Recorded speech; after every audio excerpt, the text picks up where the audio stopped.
Friends, welcome to my channel P J person. இன்னைக்கு நம்ம பார்க்க போகிறது திரு அண்ணாமலை அவர்கள் மேடையில் பேசிய குட்டி ஸ்டோரி பற்றி தான் பார்க்க போகிறோம். வாங்க வீடியோக்குள்ளே போகலாம். சிக்மங்களூரில் நான் காவல் கண்காணிப்பாளராக இருந்த பொழுது என்னுடைய வீட்டின் பின்பகுதியில் ஒரு புறா கூடு கட்டி இருந்துச்சு. தினமும் ஆஃபீஸுக்கு போகிறதுக்கு முன்னாடி கூட்டம் வந்து பார்ப்பேன். அந்த புறா ஒரு முட்டையிட்டு சின்ன குஞ்சு இருந்துச்சு. எனக்கு ஆரம்பத்தில் ஆசை, எனக்கு சரியாக தெரியாத காரணத்தால் அந்த குஞ்சு இருக்குது, ரொம்ப கஷ்டப்படுது, நம்ம அந்த குஞ்சுக்கு ஏதாவது பண்ண வேண்டும் என்று நகரத்தில் நம்முடைய வீட்டில் இருக்குதுன்னு நம்ம வீட்டிலேருந்து 2 அரிசியோ சோளத்தையோ டெய்லியும் கொண்டு போய் வச்சேன். முதல்ல புறாவுக்கு வச்ச புறா அதை சாப்பிடும், கூட்டுக்குள்ளே போய் கக்கும். அந்த குஞ்சு அரிசியோ சோளத்தையோ அவங்க தாய் கக்கக்கூடிய உணவை சாப்பிடும். கொஞ்ச நாளுக்கு பிறகு இன்னும் யோசித்தா, ஏன் தாய் மூலமாக குழந்தைக்கு கொடுக்கணும், நேரடியாக கூட்டுக்கு பக்கத்திலேயே வச்சிடலாம், அந்த புறாவின் குஞ்சு நேரடியாக சாப்பிடும் என்று வைக்க ஆரம்பித்தேன். ஒரு 15-20 நாள் கழித்து பார்த்த அந்த குஞ்சு கீழே விழுந்து இறந்து கிடந்துச்சு.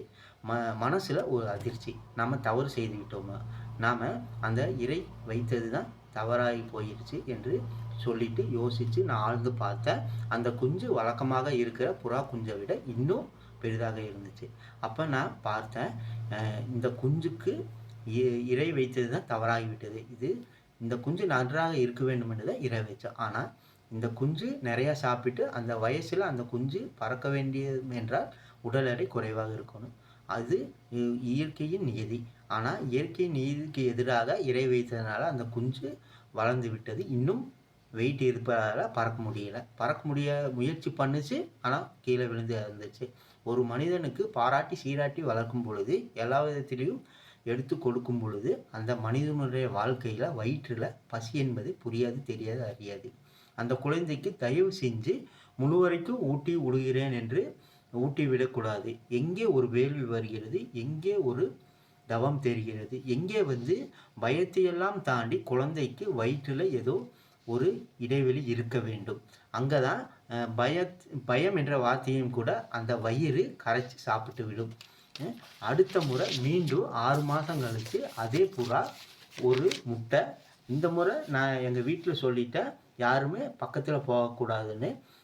பக்கத்தில் போகவே கூடாது. அந்த தாய் அந்த குழந்தைய தானே பார்த்துக்கிட்டோம். அந்த புறா அந்த குஞ்சு எதையும் நாங்கள் செய்யலை.